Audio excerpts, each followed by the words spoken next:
Et salut à tous, bienvenue dans cette nouvelle vidéo. Aujourd'hui, après 4 mois d'absence, on va revenir sur mon parcours de la Diagonale des Fous 2024. Alors je suis pas tout seul, je suis avec mon préparateur physique kiné, donc Guillaume, qui m'a accompagné depuis le Trail Bourbon 2023 et sur cette Diag 2024. Ça commence à dater déjà, hein, Ouais, ça fait déjà un an et demi maintenant, un an et plus, voilà. Et qui m'accompagnera encore sur d'autres projets à venir. C'est vrai qu'il serait peut-être temps de faire le point un peu, parce qu'après cette diagonale, t'as disparu partout, donc ce serait bien que tu fasses le point avec nous, Alex. Alors voilà, donc après la Diag, j'ai voulu prendre un peu de temps pour moi, me couper des réseaux et prendre le temps de respirer et récupérer. Et ça y est, on est au mois de janvier, donc on reprend l'entraînement. Ouais, je tiens quand même à préciser que même si tu t'es pas entraîné, tu venais quand même faire encore de la prépa. Ouais. Donc tu courais pas, mais t'as gardé une bonne base avec la prépa. Donc les entraînements que t'as repris là, ça passe quand même plutôt bien. Alors donc dans cette vidéo, on va vous parler de ma préparation pour la Diag, donc l'exercice qu'on a fait avec Guillaume, comment on s'est préparé, et également vous parler de la suite. Voilà, donc la Diag cette année c'était 180 km et 11 000 de D+.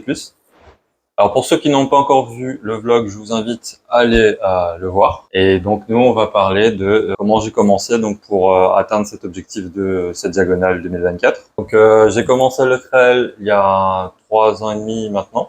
Voilà, donc ça commence avec des petites courses de 20 km. J'ai pris ma première claque sur le trail de minuit 2022, mon premier 50 km où j'ai découvert mes problèmes de genoux, voilà, donc ma TFL, que j'ai pas traité tout de suite. Donc après ça, j'avais comme objectif les courses de Grand Raid. Je voulais commencer par la Mascareigne, mais comme j'ai pas eu de place, je me suis rabattu sur le Trail Bourbon. Et 1 mois avant la course, je me suis pété le genou avec une grosse TFL.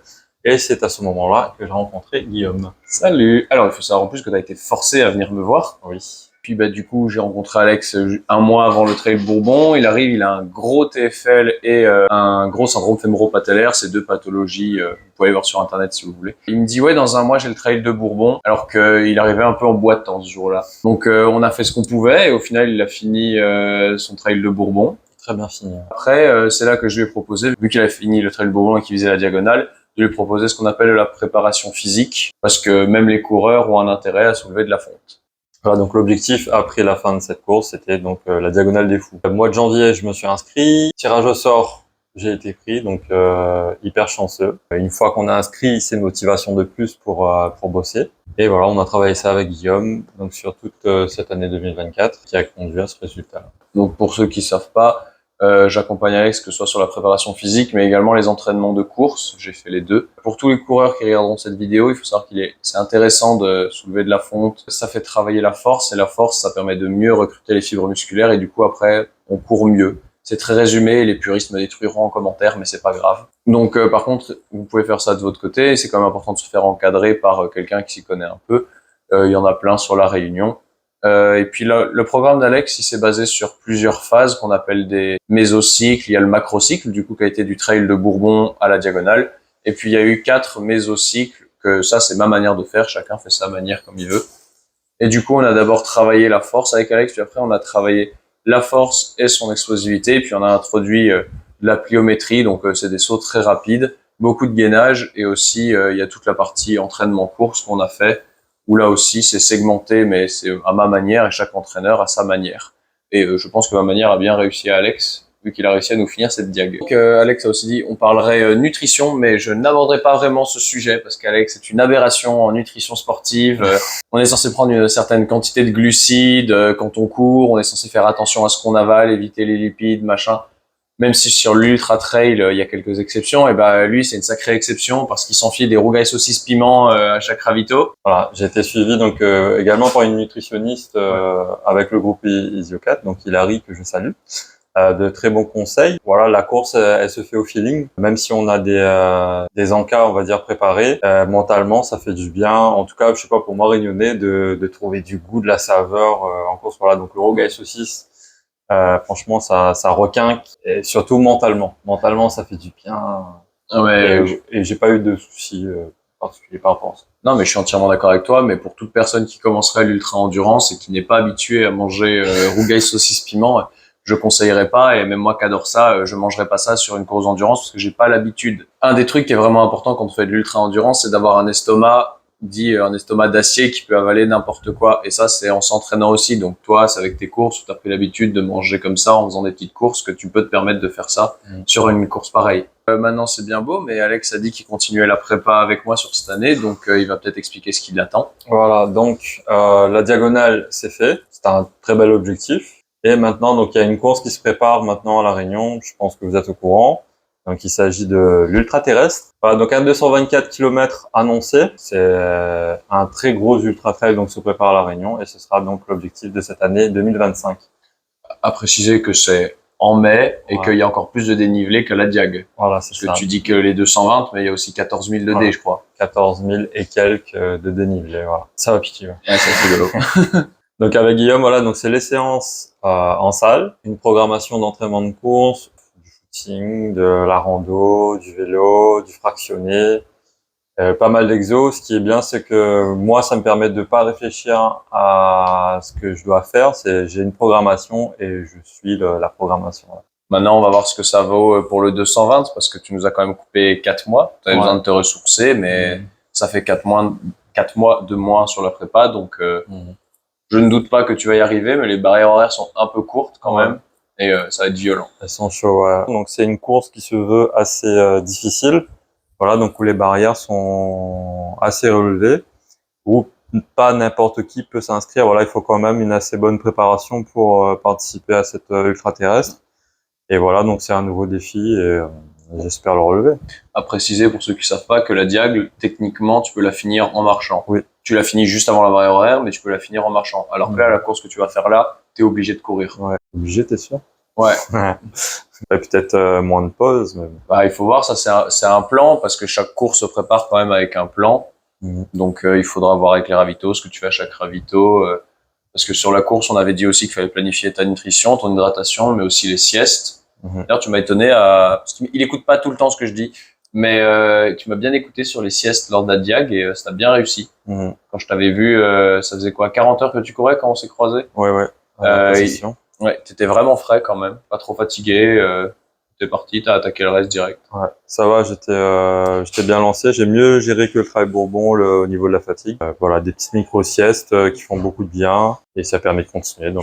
Donc le retour sur la Diag, c'est un départ un peu stressant. Voilà, Saint-Pierre, beaucoup de monde et il fait hyper chaud dans le sas. Ouais, dans le sas et surtout au départ de la course, là, donc tout le front de mer. Franchement, c'est un four avec la tonne de monde qu'il y a là, c'était hyper chaud. On a eu des bouchons à Domaine Vidotte, voilà, donc juste après. Je pense qu'il y a aucun moyen de réchapper, hein, toutes les diags seront pareilles. Il n'y a pas eu de gros bouchons, mais à peu près 40 minutes de file indienne, donc ça a été. Le petit détour de cette année là, la descente en béton était assez fatigant mentalement. Ben, on sait qu'on doit monter et toi tu redescends sur 3-4 kilomètres pour remonter après. Là, la montée de Notre-Dame de la Paix aussi qui était assez difficile, assez costaud. Ensuite, tout le reste, ça va, c'est assez roulant jusqu'à Nez-de-Beu, on descend. Là, c'était assez dur au niveau mental. Voilà, donc on rejoint la famille, la voiture est là, on est fatigué. Il pleut, la nuit arrive. C'était difficile à repartir, mais voilà, on y va. Les premiers coups de barre dans la montée de Sillaos. Je me suis forcé à dormir, j'arrivais pas. J'ai continué quand je commençais à piquer du nez. Là, je m'asseyais, je faisais une petite sieste de 20 minutes, je repartais frais, c'était bon. Ensuite, dans la montée vers Col des Fourches, commence à avoir une petite douleur au mollet. Voilà, donc tu m'as dit c'était quoi, une déchirure? Non, ouais, c'est une petite lésion musculaire. C'est le stade avant la déchirure. Ouais. On a traité ça vite fait, t'as vu, ça n'a pas resté très longtemps. Assez douloureux à l'arrêt et au moment de repartir, mais sinon en marchant ça va, ça a été. La montée de la Tanier, il faisait assez chaud. Ça monte, c'est fatigant, mais voilà, c'est un pas devant l'autre et tipa comme il dit. Arrivé Maïdo, encouragement, ça c'était super ambiance. La descente de Sens aussi, très long.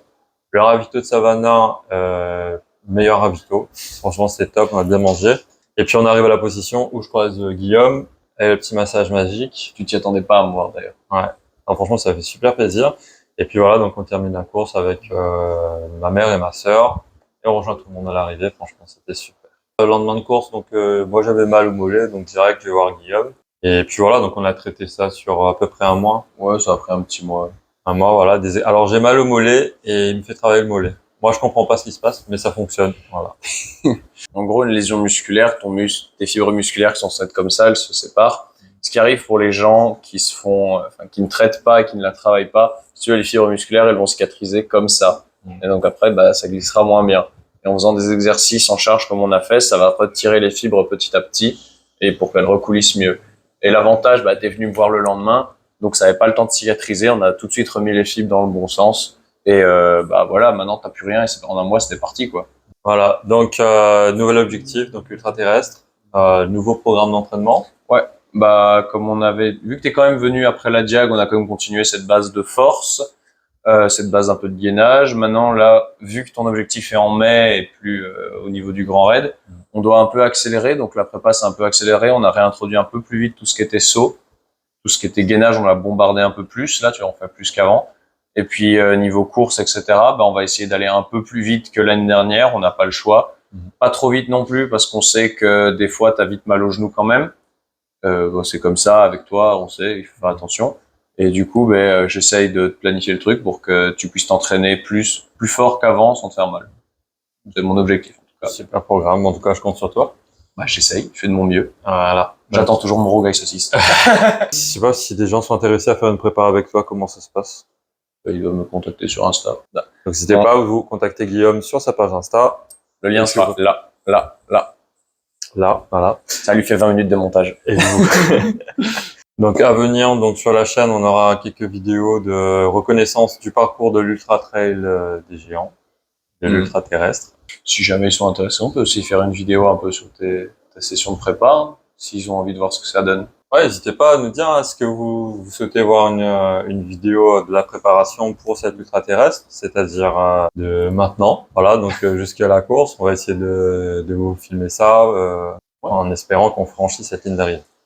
Bah t'as intérêt à la franchir, ouais. J'espère bien. Après, c'est la seule course où, là, pour l'instant, Bah c'est dur quand même. j'ai beaucoup d'a priori. Sur la diag, je sais que je m'étais bien préparé, j'avais pas de soucis. J'avais le stress quand même, mais je sais que j'étais capable de le faire. Et là, 220, je sais pas. Bah on verra bien. De toute manière, tu fais la prépa nécessaire, t'as le corps qui est nécessaire, t'as le background nécessaire, l'expérience. On verra bien. Effectivement, elle est beaucoup plus dure que la diag, c'est plus long, il y a plus de dés, les barrières sont plus courtes. T'essayes et puis de toute manière, au pire si ça va pas, le but c'est d'arrêter avant de se faire mal. Hein. Ouais. Bon bah voilà, c'était la fin de cette vidéo débrief. Merci à tous d'avoir regardé. N'hésitez pas à vous abonner, à liker, à commenter si vous voulez commenter. Et puis bah nous on se retrouve dans une prochaine vidéo. Moi j'ai continué l'entraînement avec Guillaume. Et puis bah je vous dis à plus sur les réseaux. Ouais, il faut te suivre sur les réseaux pour voir jusqu'où tu vas. Hein. Voilà. Donc merci à tous d'avoir regardé. On retrouve ça. Allez, ciao. Ciao. Bon. On retrouve ça. Un petit mot créole à la fin. J'avais compris. Bon, à la billard. À la news.